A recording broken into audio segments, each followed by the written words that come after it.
¿Qué tal, mis queridos amigos, mis queridos oyentes? Un día más estamos en este aula virtual de Teología e Historia. En el día de hoy quiero compartiros un tema muy apasionante, muy hermoso, que a mí me llena de satisfacción el poder compartirlo, titulado Jesús es el verdadero Mesías. Y quiero empezar haciendo una pregunta. ¿Cómo responder a los judíos anticristianos? Porque ellos durante más de 2000 años han rechazado no solamente a Jesús, al Cristo, sino también a los propios cristianos. La mayoría de los judíos niegan que Jesús sea el Mesías. ¿Y por qué? Pues porque ellos dicen que Jesús no podía ser el Mesías en base a 4 argumentos. Argumento 1, Jesús no cumplió con las profecías bíblicas mesiánicas. Argumento 2, el cristianismo contradice la teología judía. Argumento 3, Jesús no cumplió con los requisitos de Mesías. Y argumento 4, los versículos bíblicos referentes a Jesús son tienen un origen de traducciones incorrectas. Vamos a ampliar un poquito el campo y vamos, por ejemplo, a deciros sobre el punto 1, que Jesús no cumplió con las profecías mesiánicas.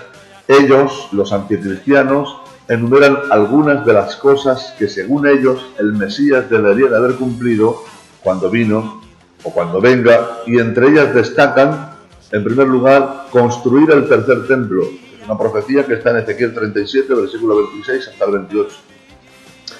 En segundo lugar, reunir a todos los judíos de regreso en la tierra de Israel. Otra profecía que se encuentra en Isaías 43, versículos 5 y 6. La tercera cosa que el Mesías debería de haber hecho cuando hubiera venido, o cuando venga, sería traer una paz mundial, acabar con el odio, la opresión, el sufrimiento y la enfermedad, tal y como está escrito en el libro de Isaías, capítulo 2, versículo 4, que dice: y juzgará entre las naciones y reprenderá a muchos pueblos, y volverán sus espadas en rejas de arado y sus lanzas en hoces. No alzará espada nación contra nación, ni se adiestrarán para la guerra. Según ellos, esto es una profecía mesiánica que se tiene que cumplir cuando el Mesías venga. Y otro argumento es que ellos emplean en contra de Jesús, es que si Jesús fuera el Mesías, cuando Él venga, o cuando Él vino, debería de haber esparcido un conocimiento universal sobre el Dios de Israel, uniendo a toda la raza humana como una sola, como está escrito en Zacarías 14:9. Y Jehová será rey sobre toda la tierra en aquel día. Jehová será uno y uno será su nombre. Según el punto de vista judío, Jesús no cumplió con ninguna de estas profecías mesiánicas, a lo cual yo me opongo de forma radical, y llegado el momento lo explicaremos y lo ampliaremos. Sobre el punto número 2, que ellos emplean en contra de Jesús como Mesías, ellos dicen que el cristianismo contradice la teología judía. ¿En qué sentido? Pues ellos niegan la doctrina o el dogma de la Trinidad, doctrina cristiana que todos creemos, alegando que esto es una doctrina que tiene un origen pagano, que se remonta a la antigua Babilonia, donde los hombres pervirtieron su camino delante de Dios y, alejados del verdadero y único Dios, inventaron al Dios trinitario, tomando como ejemplo a Nimrod, ya sabéis, el del libro del Génesis, el primer poderoso de la tierra, a su esposa Semíramis y al hijo de ambos, o al hijo de Semíramis, que fue Tamuz. Pasado un tiempo después de la muerte de Nimrod, Semíramis quedó embarazada. Por supuesto, el niño no podía ser de Nimrod porque éste ya había muerto hace tiempo. Pero fijaos qué manera más retorcida de buscar un origen pagano en la doctrina santa y pura de la Trinidad. No obstante, dicen ellos, Semíramis, la esposa de Nimrod, reclamó que ella había quedado embarazada porque el espíritu de Nimrod había sido capaz de fecundarla viniendo desde el más allá. Ella argumentó que el niño que iba a nacer no era más que el mismo Nimrod reencarnado en su vientre para nacer. ¿Os suena?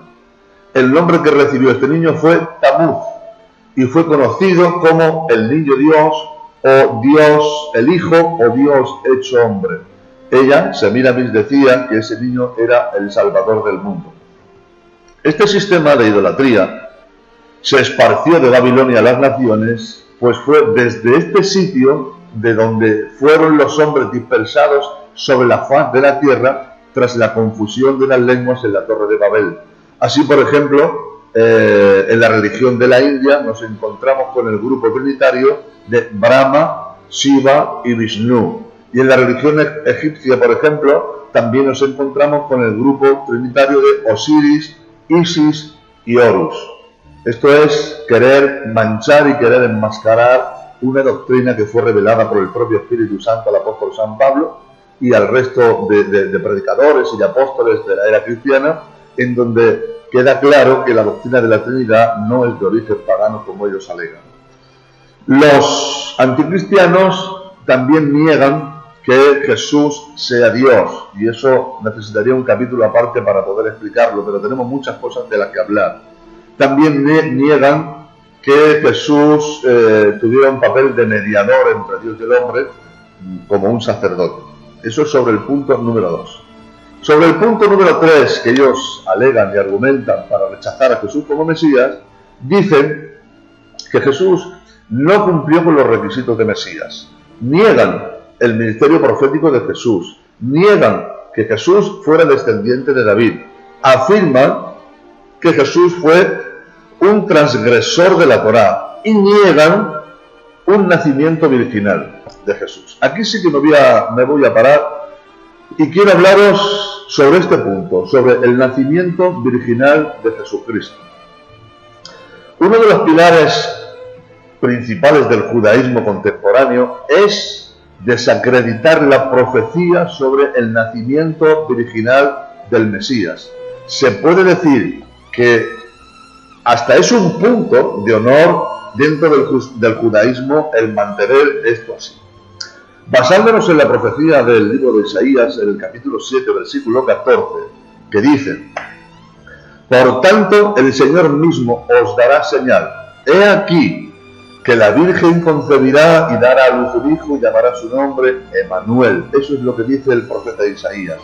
Algunos rabinos dicen que este hecho es imposible que se cumpla en Jesús porque esta profecía obedece a un momento histórico que se cumplió en Acaz.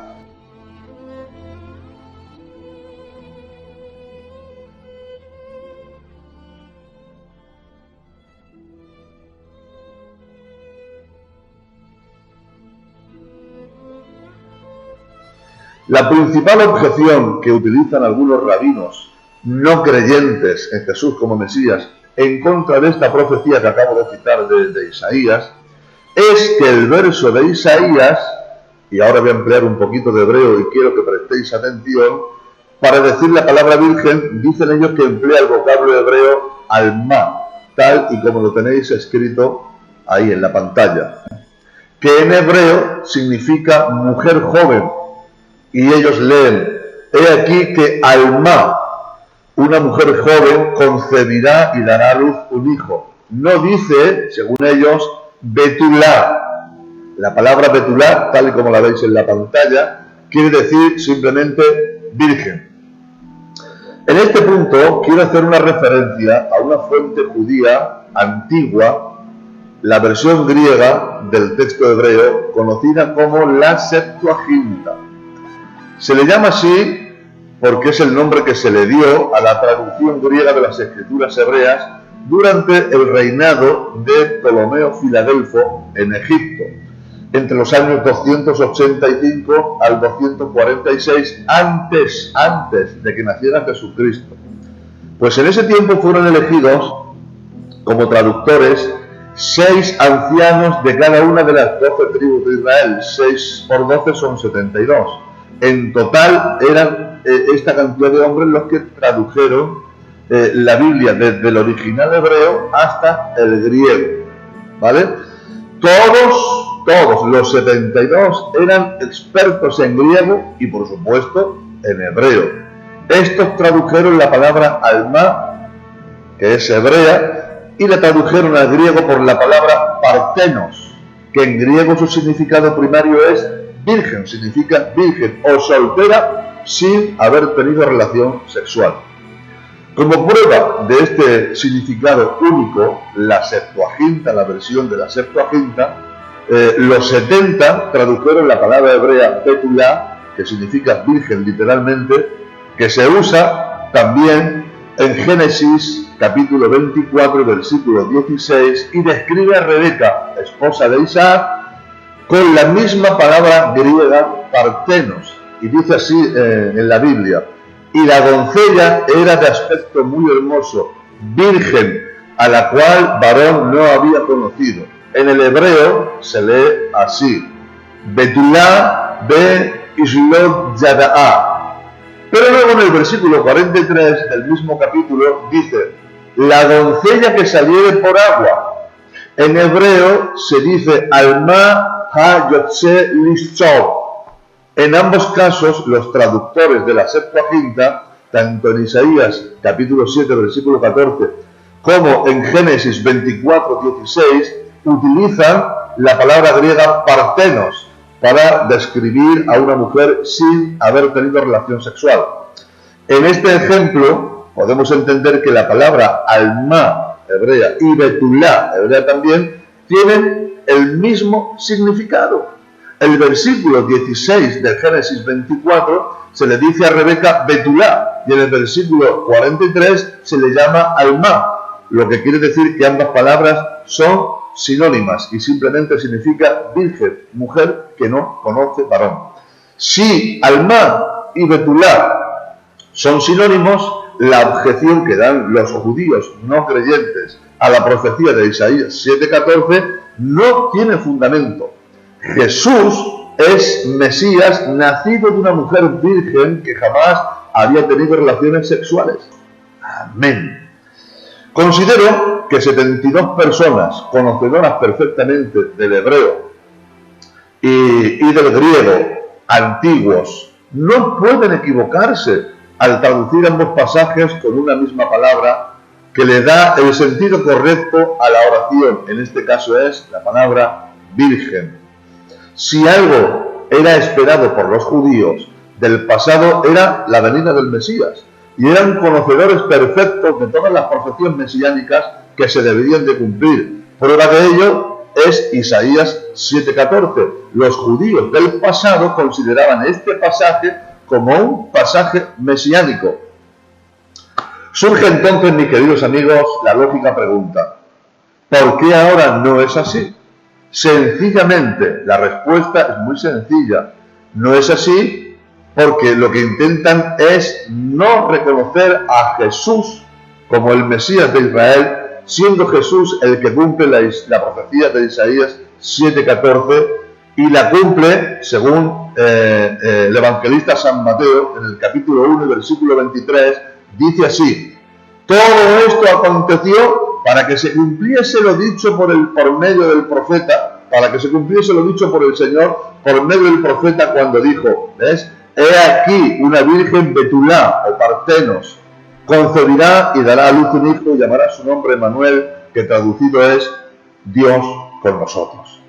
Entonces, en este punto creo que ha quedado suficientemente refutado que Jesús no naciera de una forma virginal.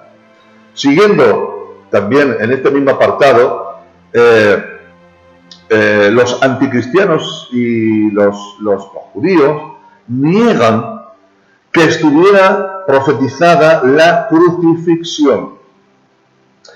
Y para ello usan como base un salmo, que es el Salmo 22, 16. Sin embargo, para nosotros es por excelencia el Salmo de la crucifixión.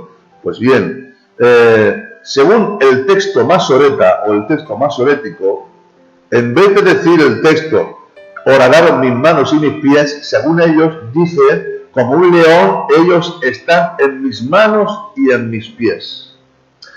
Antes de seguir con este estudio, me gustaría explicar y esclarecer bien este punto.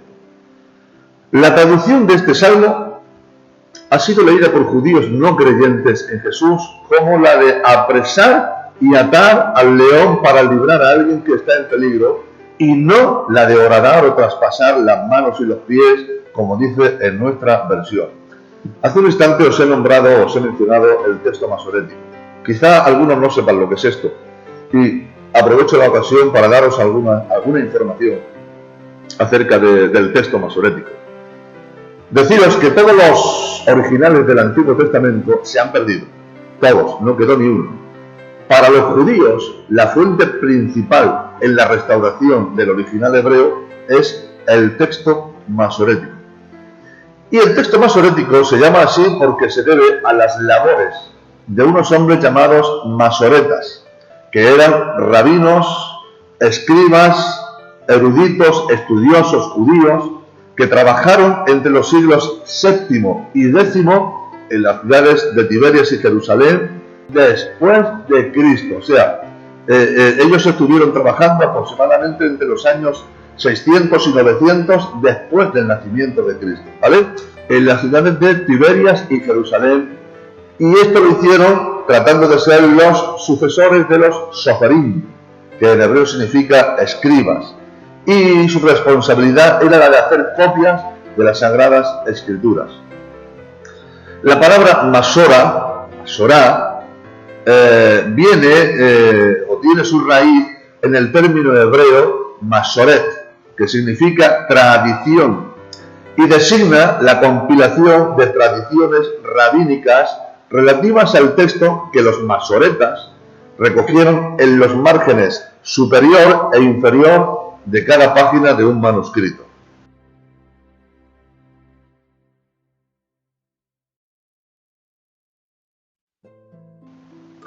También quiero deciros que el idioma hebreo antiguo no contenía vocales, ni acentos, ni marcaciones, pero fueron los masoretas quienes agregaron todas estas cosas, agregaron acentos, vocales, marcaciones, y además también les añadieron puntos diacríticos y conteo de palabras, cosas que pusieron en sus notas marginales para facilitar la lectura.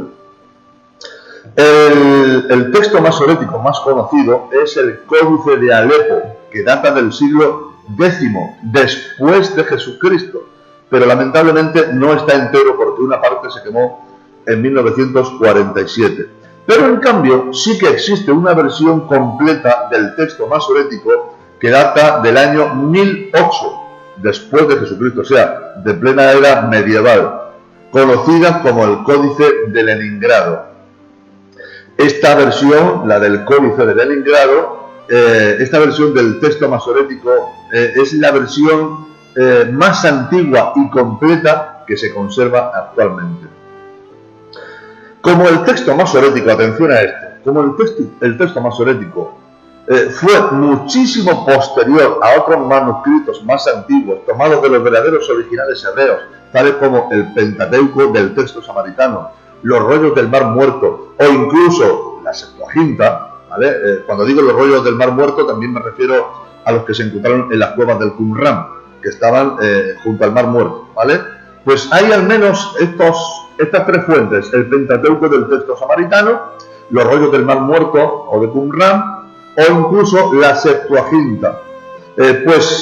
Como el texto masorético fue muchísimo posterior a estos tres textos que ya acabo de citar, en estos tres anteriores al texto masorético existían los textos clave donde se demuestra que Jesús era el Mesías esperado.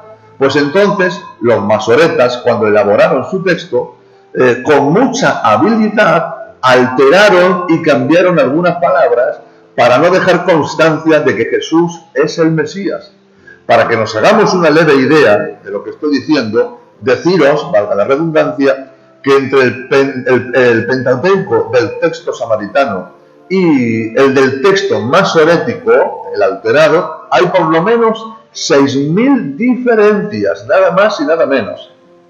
El texto defectuoso samaritano, que como digo data del siglo VII hasta el X después de Cristo, emplea la palabra Kaaru para decir la palabra atravesado en el Salmo 22:16, que es un salmo claro de la ejecución en la cruz de nuestro Señor Jesucristo, y cambia la última letra la última letra de la palabra Ka'aru, cambia la última letra, que es una Vav, la letra hebrea Vav,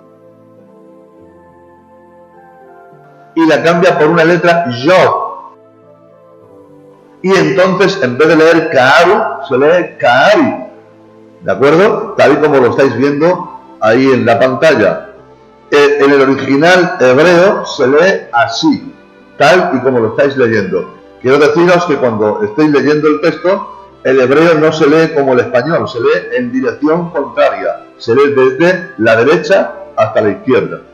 Y ahora vais a escuchar esa porción del Salmo 22:16, esa parashá, donde se dice que traspasaron mis manos y mis pies. Lo vais a escuchar en hebreo, en un perfecto hebreo. Tenéis que prestar mucha atención porque solamente dura 10 segundos. Prestar atención y vais a ver cómo se emplea la palabra Ka'ari en vez de Ka'aru. Escuchadlo. תסבבוני כלבים, עדת מרעים הקיפוני, כארי ידיי ורגליי. ¿Lo habéis oído? Entonces, una vez dicho esto, el cambio de letra cambia por completo el significado de atravesar mis manos y mis pies y lo cambia a como un león están a mis manos y mis pies. Porque Ka'ari no es lo mismo que Ka'aru, ¿de acuerdo? Desde entonces, la gran mayoría de versiones del Antiguo Testamento se han traducido al resto de idiomas usando como base el texto masorético con el consabido error de cambio de letra. Muchas de nuestras versiones modernas de la Biblia han usado de base el códice de Leningrado, de la Biblia estubartensia. Y aquí hay muchas puntuaciones masoréticas que desvinculan flagrantemente todo aspecto profético relacionado con Jesús por medio de sutiles cambios en la puntuación de las letras y determinadas letras, como es el caso que acabo de explicaros. Esto ha sido debido al uso de base que han tomado del llamado texto masorético, que data del siglo VII. Quiero recalcarlo bien, siglo VII después de Cristo. Esta especie de Biblia traducida por judíos no creyentes y puntuada con signos fue creada para eliminar cualquier evidencia y relación con Jesús como Mesías.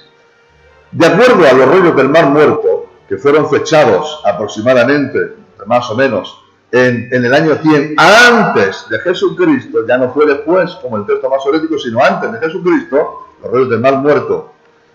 También de acuerdo a la Septuaginta, escrita, como ya he dicho anteriormente, entre los siglos III y II, también antes de Cristo, y a la versión pesita, que es una versión escrita en siríaco, en arameo, de la Biblia, del siglo II después de Cristo, pero anterior al texto masorético, la palabra hebrea para el versículo 16 del Salmo 22 es Ka'aru, atravesar, y no Ka'ari, que significa león. Ninguna copia antes del alterado y adulterado texto masorético, ninguna copia contenía la palabra león. Entonces, la pesita, la Septuaginta y Qumran avalan lo que estoy diciendo, y así el texto masoreta queda solo y sin ayuda de 2 o 3 testigos que avalen su testimonio, tal como dictan las leyes alágicas del judaísmo. Amén. Acabo de terminar el punto 3. Y voy a abordar el punto 4. El punto 4 decía que eran los versículos bíblicos, que vuelvo a repetir que es otro de los argumentos que los judíos y los anticristianos argumentan en contra de que Jesús fuera el Mesías. Y ellos dicen, en el punto 4, que los versículos bíblicos referentes a Jesús son traducciones incorrectas. Seguidamente, vamos a aprender a responder a los argumentos de los judaizantes, a predicarles el Evangelio y a enseñarles lo que la palabra del Señor dice. Lo vamos a hacer de la forma más sencilla. Y para ello vamos a ir, en primer lugar, al libro del profeta Isaías, el cual forma parte del Tanaj. El Tanaj es un acrónimo, que es una sílaba tomada de las 3 primeras iniciales de las tres partes en las que se divide la Biblia hebrea, que son la T de Torá, que significa el Pentateuco, los 5 primeros libros de la Biblia, la N de Nevi'im, que son los libros de los profetas, y Ketubim, que significan los escritos, y Ketubim contiene la K. Como digo que el hebreo no contiene vocales, entonces tendríamos 3 letras consonantes, que serían la T de Torá, la N de Nevi'im y la K de Ketubim. Son Pentateuco, profetas y escritos, ¿vale? Entonces, como digo, vamos a aprender a hablar a estas personas y vamos a leer una parte del Tanaj que está encuadrado dentro de los Ketubim, perdón, de los Nevi'im, que son los libros proféticos, es decir, la del profeta Isaías. Y vamos a leerlo. Dice así, un segundito. Dice así la palabra del Señor. ¿Quién ha creído nuestro anuncio y sobre quién se ha manifestado el brazo de Jehová?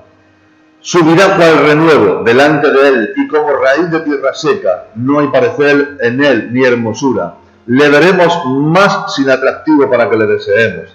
Despreciado y desechado entre los hombres, varón de dolores, experimentado en quebranto, y como que escondimos de él el rostro, fue menospreciado y no lo estimamos. Ciertamente llevó él nuestras enfermedades y sufrió nuestros dolores, y nosotros le tuvimos por azotado, por herido de Dios y abatido.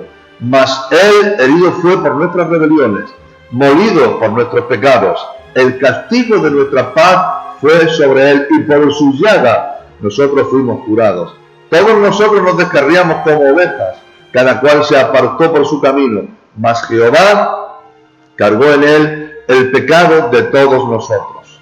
Angustiado él y afligido no abrió su boca, y como cordero fue llevado al matadero, y como oveja delante de sus trasquiladores enmudeció y no abrió su boca. Por cárcel y por juicio fue quitado, y su generación, ¿quién la contará?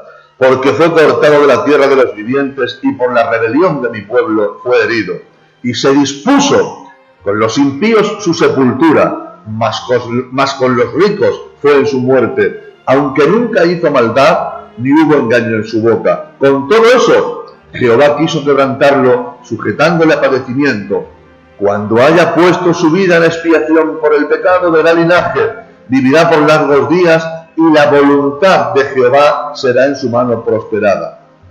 Verá el fruto de la aflicción de su alma y quedará satisfecho. Por su conocimiento justificará mi siervo justo a muchos y llevará las iniquidades de ellos. Por tanto, yo le daré parte con los grandes y con los fuertes repartirá despojo, por cuanto derramó su vida hasta la muerte y fue contado con los pecadores, habiendo él llevado el pecado de muchos y orado por los transgresores. Amén. Qué escritura más hermosa y más tremenda. Vamos a desgranar este pasaje que los judíos niegan que sea un pasaje mesiánico.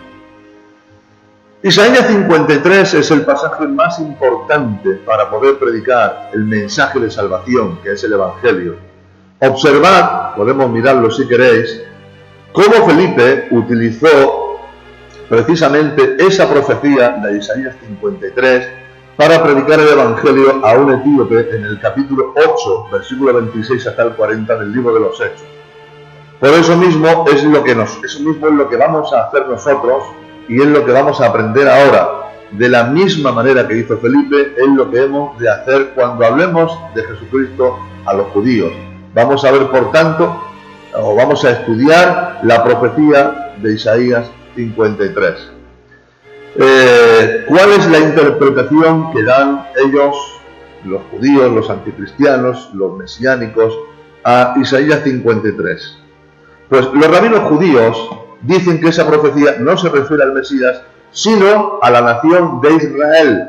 Pues bien, en este apartado vamos a aprender a refutar todo lo que estos judaizantes dicen en contra de esta profecía.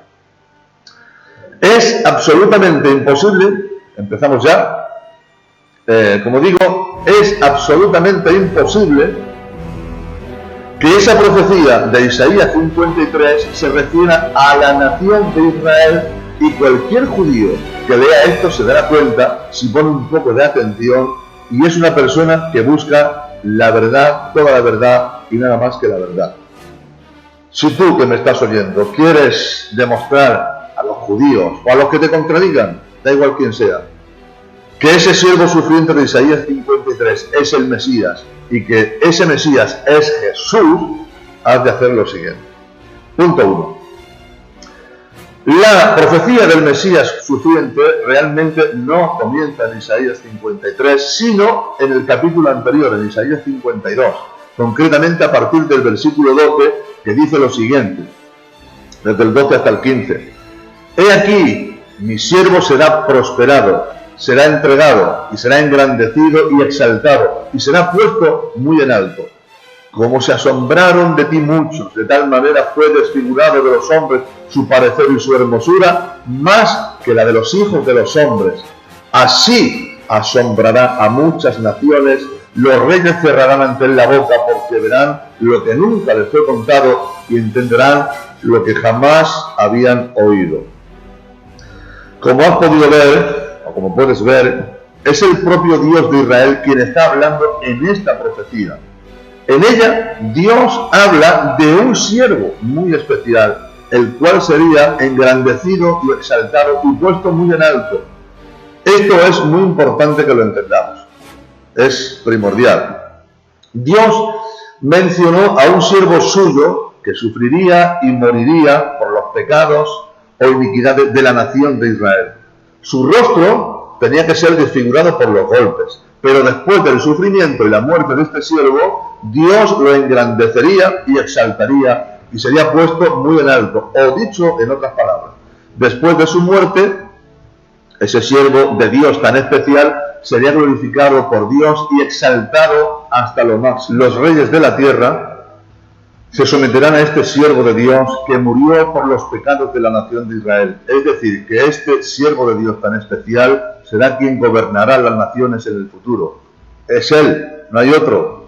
Es el Mesías de Israel, nuestro Salvador, nuestro Jesús, nuestro Dios.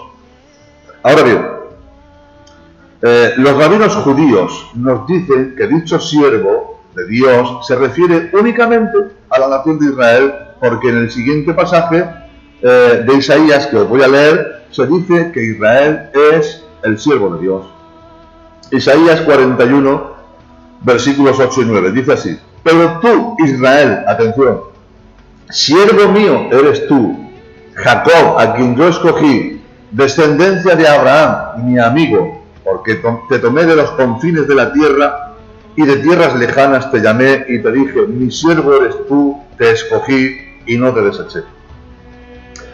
Observamos cómo Dios dijo que Israel era su siervo, y entonces los rabinos judíos sacan la conclusión de que el siervo de Dios de Isaías 52 y 53 se refiere por tanto a la nación de Israel. Pero ese argumento judío es de lo más equivocado, porque resulta que Dios también llamó su siervo no solo a Israel, sino también, por ejemplo, a Eliaquín, hijo de Hilcías, le llamó mi siervo, Isaías 22:20. A Abraham también Dios le llamó mi siervo, Génesis 26:24. A Moisés Dios le llamó mi siervo, Números 12:7. A Caleb Dios también le llamó mi siervo, Números 14:24. Y al rey David también lo llamó Dios mi siervo, Primera de Reyes 11:32. Y así podría dar muchos más ejemplos donde Dios llamó mi siervo a muchos personajes bíblicos.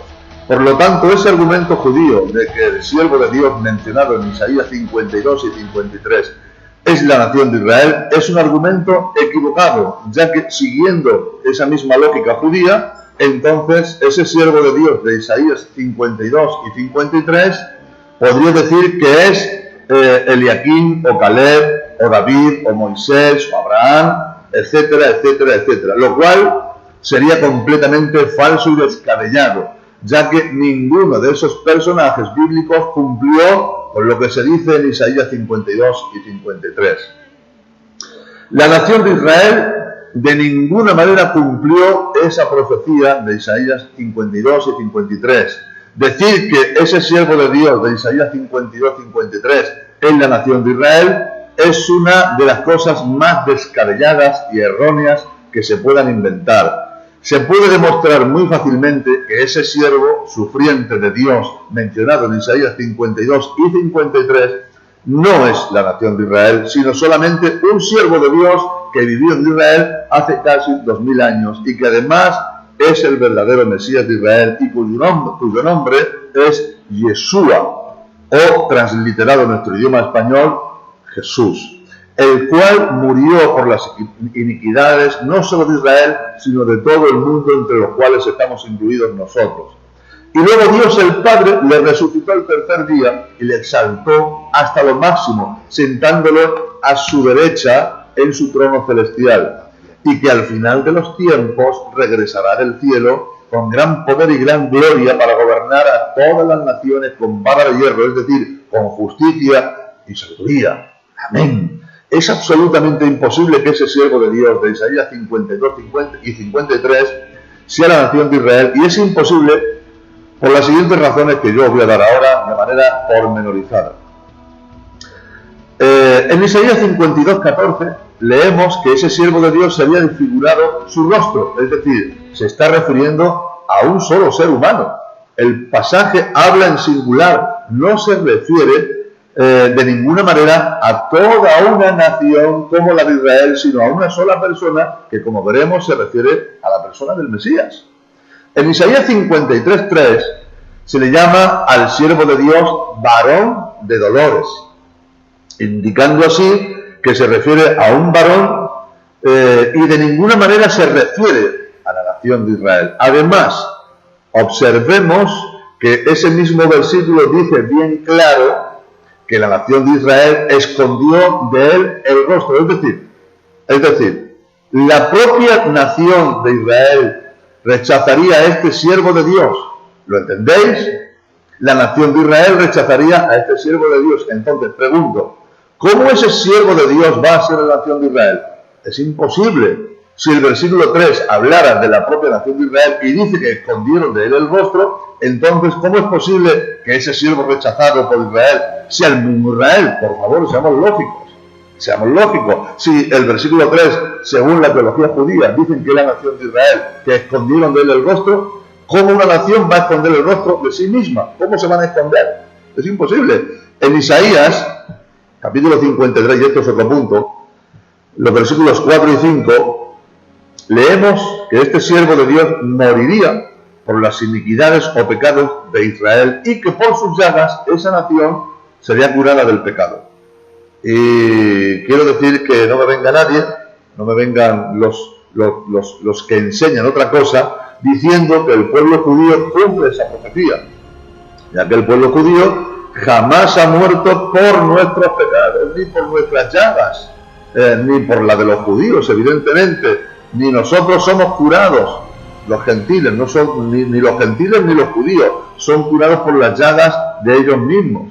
Solo ha existido un judío en toda la historia que sí murió por los pecados de Israel y que luego fue exaltado por Dios. Y este varón de Dios es Jesucristo, al cual ellos llaman Yeshua y lo llaman de forma despectiva. En Isaías 53:6, o sea, el versículo 6, leemos que la nación de Israel todas se descarriaron como ovejas, pero Jehová cargó en su siervo los pecados de la nación de Israel. ¿Lo entendéis? El pasaje claramente diferencia a la nación de Israel con el siervo, porque dice que todo Israel se descarriaron como ovejas, que no tienen pastor, pero que Jehová cargó sobre él, sobre el siervo sufriente, el pecado de toda la nación. Entonces, evidentemente, no se puede tratar de lo mismo.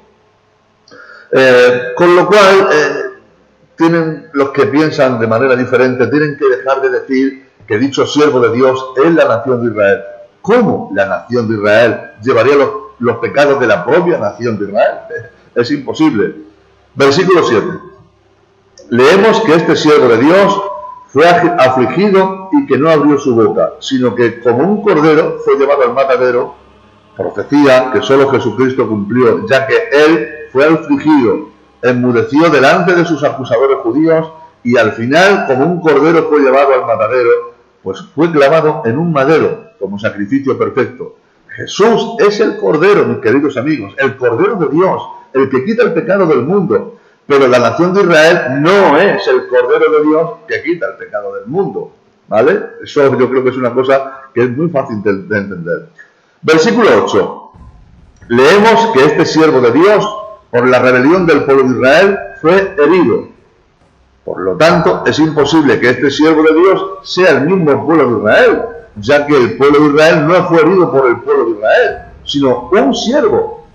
Sin embargo, el Mesías Jesús sí que fue herido por el pueblo de Israel, le condenaron a muerte, le mataron, pero Dios le resucitó al tercer día, como puedo demostrar más adelante. Versículo 9. Leemos que este siervo de Dios sería muerto y que su sepultura sería dispuesta con los impíos. Sin embargo, con los ricos sería en su muerte. Pero no solo eso. Este mismo pasaje dice que este siervo de Dios nunca hizo maldad y que jamás fue hallado engaño en su boca. Ahora bien, ¿creéis vosotros que esto se cumple en Israel? ¿De que jamás hizo maldad ni hubo engaño en su boca? ¿La nación de Israel cumple esa profecía? En absoluto. Pues claro que no. Solo un ignorante, elevado a la 10ª potencia, podría decir que esa profecía se cumple en la nación de Israel por la sencilla razón de que la nación de Israel ha cometido muchas maldades en su historia. Y no quiero ir con el dedo acusador en contra de ellos. Por lo tanto, este siervo de Dios de ninguna manera puede ser el propio Israel, sino que es Jesucristo. Dicho siervo de Dios se encaja perfectamente con el perfil de un judío de hace casi 2000 años llamado Jesucristo, el Hijo de María, ya que este varón de Dios jamás, ese sí, jamás hizo maldad ni hubo engaño en su boca, nunca mintió. Pero no solo eso. Resulta que los líderes religiosos, judíos o judaizantes o anticristianos, establecieron que el cuerpo de Jesús, o el cuerpo muerto de Jesús, fue arrojado en la fosa de los criminales, de los impíos.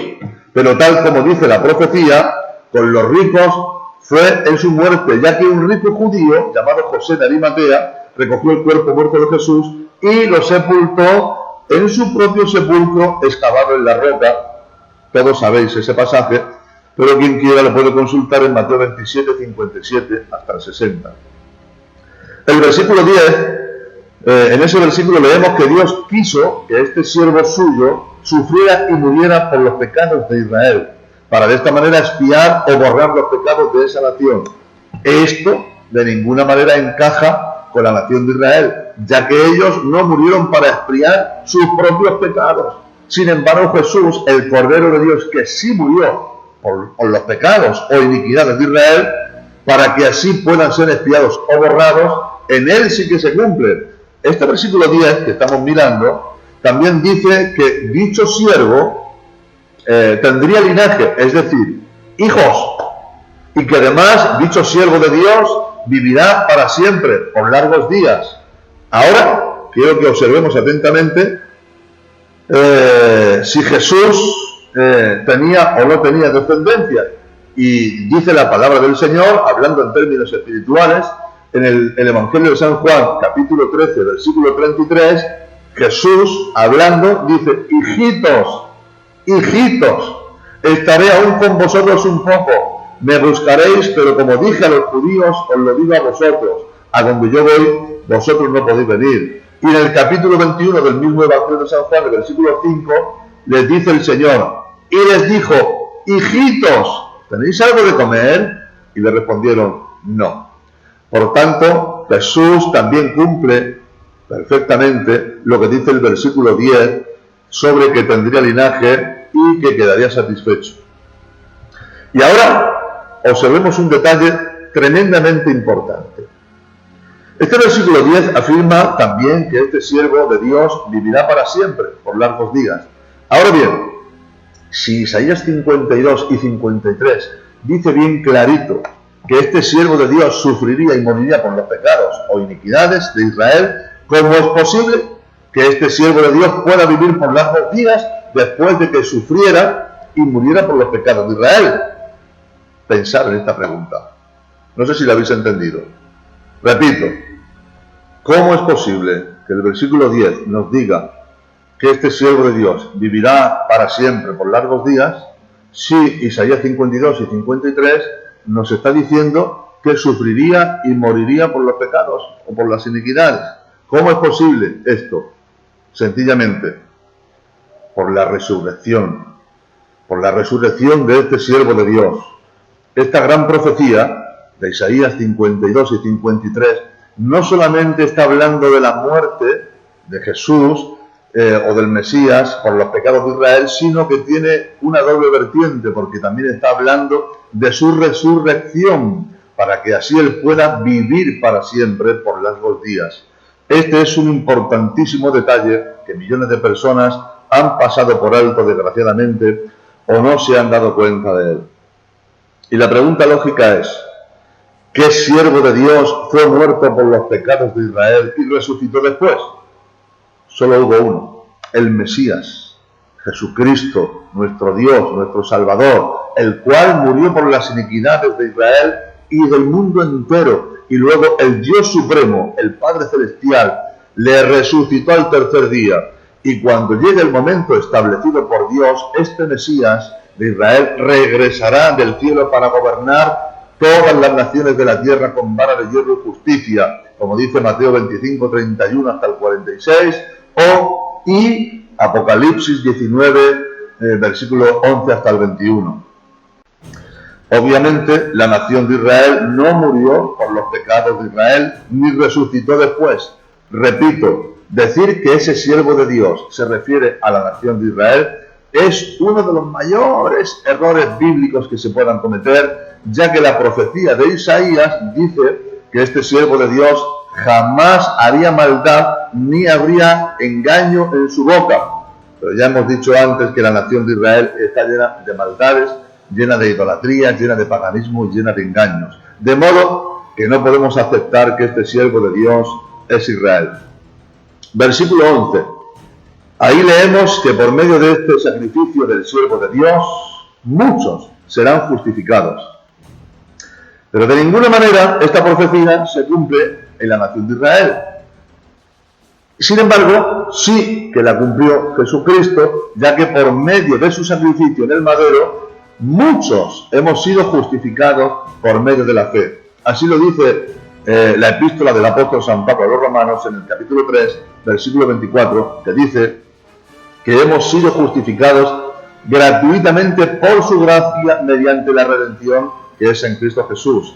Y luego en el mismo libro de Romanos, en el capítulo 5, versículo 9, también nos dice que mucho más, estando ya justificados en su sangre, por él seremos salvos de la ira.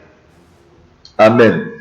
En el versículo 12 leemos que este siervo de Dios llevaría el pecado de muchos y además oraría por los transgresores, es decir, por los malvados. Esta profecía, por supuesto, jamás la ha cumplido la nación de Israel, pero el Mesías, Jesús, sí que la cumplió perfecta y literalmente al pie de la letra, ya que Jesús llevó el pecado de muchos en su cuerpo, como dice el apóstol San Pedro en su primera epístola, en el capítulo 2 y versículo 24, que dice: quien llevó él mismo nuestros pecados en su cuerpo sobre el madero, para que nosotros, estando muertos a los pecados, vivamos a la justicia, y por cuya herida fuisteis sanados. Está haciendo alusión a la profecía de Isaías 53. ¿Oró Jesús por sus transgresores? Por supuesto que sí. Jesús oró al Padre por esos transgresores o malvados que le condenaban a muerte y le clavaron en el madero, como dice el Evangelio de San Lucas en el capítulo 23 y versículos 33 y 34, que dice así: y cuando llegaron al lugar de la calavera le crucificaron allí, y a los malhechores uno a la derecha y otro a la izquierda. Y Jesús decía, Padre, perdónales, porque no saben lo que hacen. Y repartieron entre sí sus vestidos, echando suertes. En fin, mis queridos amigos, como hemos podido ver, el siervo de Dios de Isaías 52 y 53 es solamente el Señor Jesucristo, el Mesías de Israel. Él, cuando murió por los pecados de Israel y luego Dios le levantó al tercer día, estaba dando testimonio de su mesiandad. Y yo te digo, no te dejes confundir por todos los falsos maestros judaizantes o mesiánicos o herejes o que tienen doctrinas erradas que enseñan que este siervo de Dios no es Jesús, sino que es la nación de Israel. Con todos estos argumentos que yo he aportado, argumentos verdaderos, estoy demostrando que Jesús es el siervo sufriente y podremos tapar la boca a todos estos que niegan que Jesús sea el Mesías. Aquí tenéis, hermanos y hermanas en la fe, el manual perfecto para poder responder a los argumentos falsos dados por muchos que no tienen esta creencia, y de esta manera aprenderéis a anunciarles el Evangelio de salvación.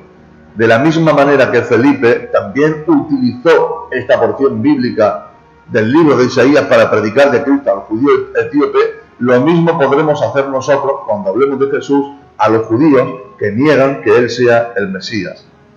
Ya he demostrado sobradamente, de la forma más clara, creo yo, que es totalmente imposible que este siervo de Dios sea Israel, el de Isaías 52 y 53.